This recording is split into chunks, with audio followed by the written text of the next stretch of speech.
All right, I got the GHS Fast Fret here. This stuff's good for guitars or basses. It comes in a nice can that you can store everything in when you're done. It comes with its own rag and the stick.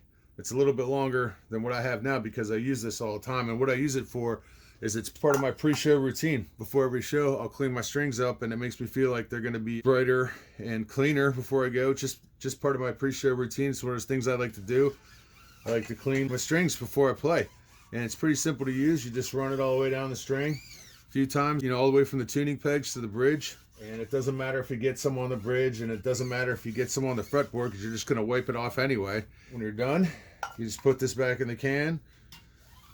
Use this rag that they provide you with to wipe it off, and you're good to go, and you're feeling like you've conditioned your strings a little bit for the show tonight.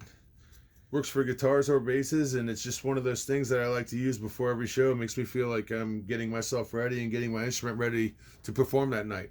It's a cool product.